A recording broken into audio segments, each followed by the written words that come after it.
pagi anak-anak. Sudah lama kita tidak bertemu. Saat ini pada pembelajaran berikutnya kita akan membahas tentang promosi. Sebelumnya Ibu Tia buka dulu ya maskernya supaya Ibu Tia bisa bicara dengan leluasa, tapi jangan lupa untuk selalu menggunakan masker di saat kamu bertemu dengan banyak orang. Ingat, kamu harus bisa menjaga dirimu sendiri dari virus corona.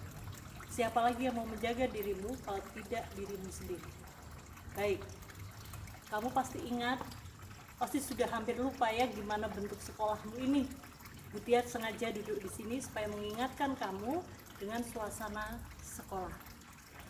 Sebelum pembelajaran kita dimulai, Bu Tia tidak akan bosan-bosannya mengingatkan kalian untuk selalu menjaga kesehatan. Yang kedua, selalu gunakan masker. Jangan dablek ya, karena sekarang di Salatiga sudah sekian banyak orang menderita virus corona. Bu Tia berharap anak-anak Bu Tia taat pada aturan pemerintah supaya kalian terbebas dari virus corona. Baik, sudah banyak nasihat yang Bu Tia berikan. Saat ini kita akan mulai pembelajaran kita di KD 3.7 terakhir dari semester genap ini tentang penerapan media promosi. Selamat pagi dan selamat mendengarkan pemaparan pembelajaran kita. Anak-anak, kita akan mulai pembelajaran kita pada KD 3.7, di mana KD tersebut tertulis yaitu menerapkan media promosi pemasaran. Sebelum kalian menerapkan media promosi apa yang kalian pilih dan kalian lakukan, kita akan belajar dulu tentang apa itu promosi, apa tujuannya, apa saja jenis-jenis media promosi yang bisa kamu gunakan untuk menunjang usahamu. Baik, kita mulai. Perhatikan slide yang Bu Tia. Di sini, kamu melihat beberapa pengertian promosi. Ya. Di sini Bu Tia hanya menampilkan dua, yaitu yang pertama dari Bond and Kurz. Promosi adalah proses menginformasikan, membujuk, dan mempengaruhi suatu keputusan pembelian. Kalau menurut Wikipedia Indonesia, pengertian promosi adalah upaya untuk memberitahukan atau menawarkan produk atau jasa dengan tujuan menarik calon konsumen untuk membeli atau mengkonsumsinya. Bu Tia selalu mengawali sesuatu dengan memahami dulu apa pengertian dari apa yang kita pelajari. Ya, di sini Bu Tia ambil dua pengertian yang mudah untuk kita paham. Ya, di sini ada unsur memberitahukan, ya, menginformasikan, membujuk dan mempengaruhi untuk terjadinya. Dari dua pengertian yang sudah Bu Tia paparkan, bisa kita ambil kesimpulan bahwa promosi itu adalah untuk memberitahukan, menginformasikan, menawarkan, membujuk, atau menyebarluaskan suatu produk atau jasa kita kepada calon konsumen. Tujuannya apa? Supaya calon konsumen pada akhirnya dapat melakukan pembelian. Berikutnya, setelah kita tahu apa itu promosi, kita akan masuk pada apa sih tujuan kita melakukan promosi. Di sini ada 6 tujuan kita melakukan promosi. Yang pertama, untuk menyebarluaskan informasi ya ke konsumen yang potensial. Kedua, mendapatkan konsumen baru dan untuk menjaga loyalitas konsumen terhadap produk kita. Ketiga, untuk menaikkan penjualan. Otomatis ya. Terus 4, untuk membedakan dan mengunggulkan produk kita dibandingkan dengan produk kompetitor. Yang kelima, untuk branding atau membentuk citra produk di mata konsumen sesuai dengan yang diinginkannya. 6, untuk merubah tingkah laku dan pendapat konsumen tentang suatu produk. Oleh karena itu, penting bagi kita wirausaha untuk melakukan promosi terhadap usaha yang kita akan melihat jenis-jenis promosi.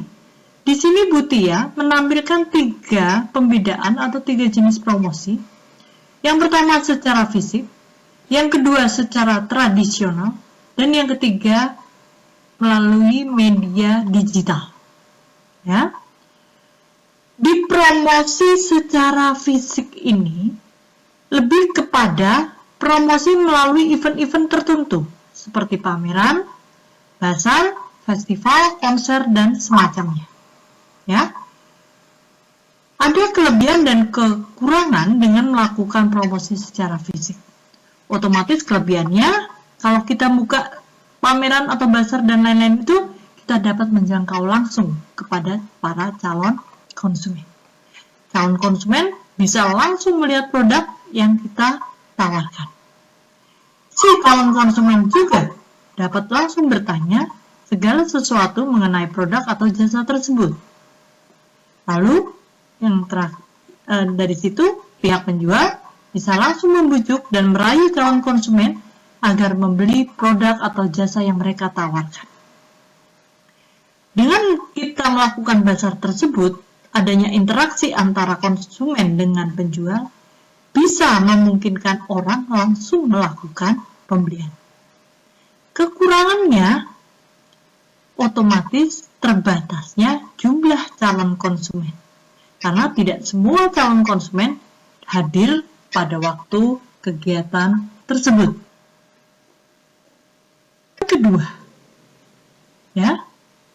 Yang kedua adalah, nah ini kita bisa lihat nih orang wirausaha di bidang kuliner makanan kering ya.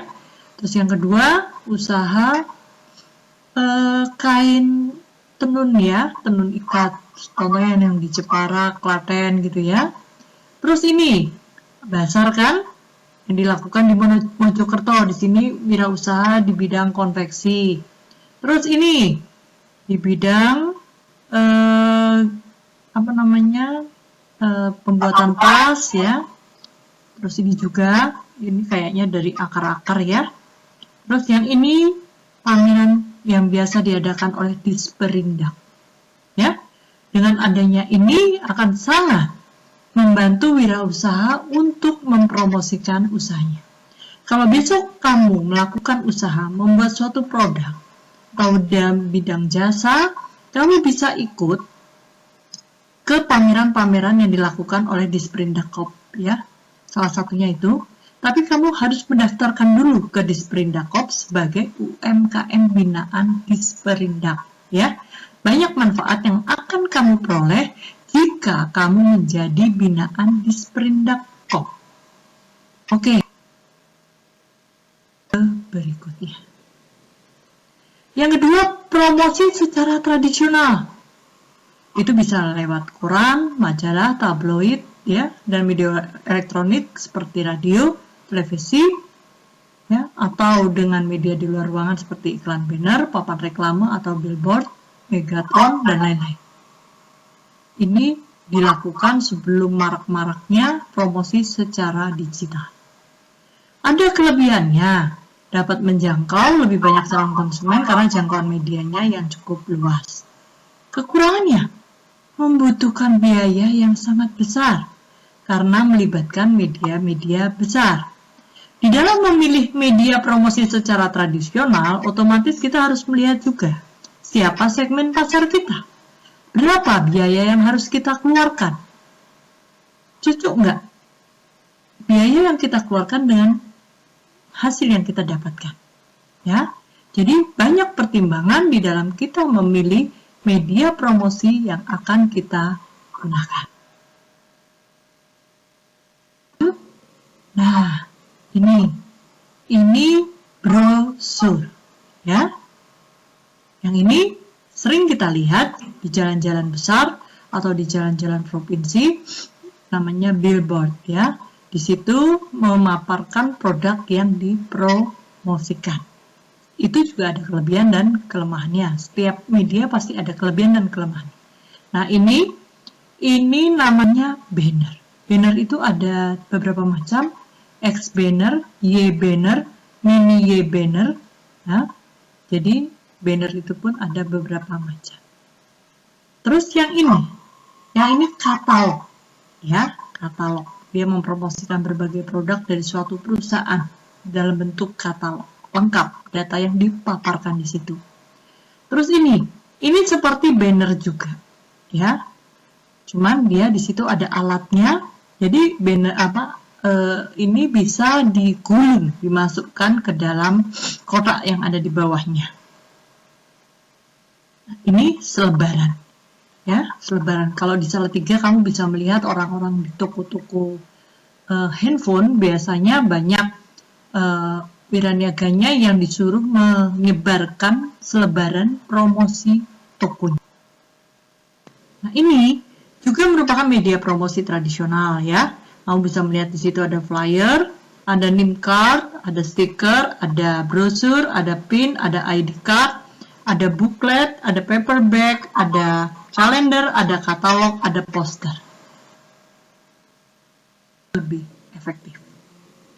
Yang ketiga, ya, yang terakhir, promosi secara digital. Promosi secara digital ini menggunakan media internet dan sosial media, ya.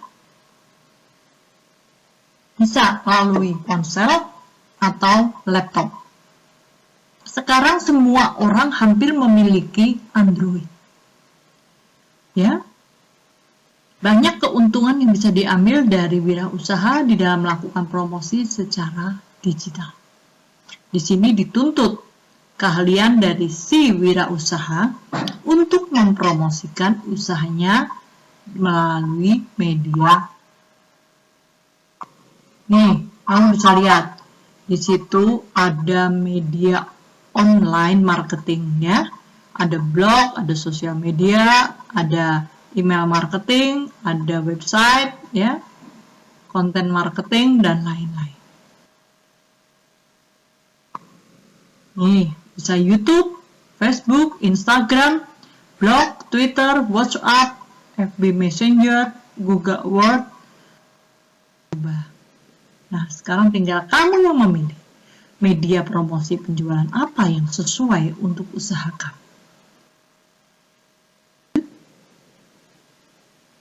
Di dalam usaha juga ada secara offline dan online, ya. Sekarang lagi marak-maraknya bisnis online. Di mana keunggulan melalui bisnis online itu luasnya cakupan pasar untuk menjual produk. Jika didukung dengan cara promosi yang tepat, maka usaha kamu akan menghasilkan keuangan yang menjanjikan.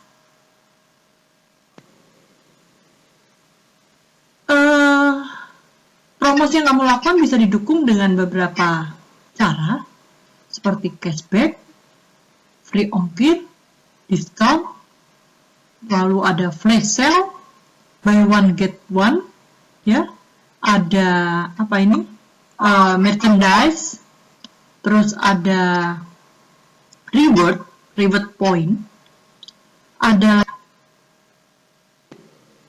nah ini garansi, pemberian garansi, ya. Lalu hadiah liburan, lalu ini mendapatkan potongan harga dengan membeli banyak barang, ya. Terus ini pemberian sampel produk, lalu ini ada gift coupe, ya. Nah, setelah kita tahu banyak tentang apa itu promosi, tujuannya, medianya, sekarang kita belajar dari seorang praktisi di bidang bisnis online, bagaimana cara mempromosikan usaha kamu di WA. Kan banyak ya orang yang menggunakan WA. Nah, kamu dengarkan dulu itu, nanti kita akan berlanjut ke yang berikutnya.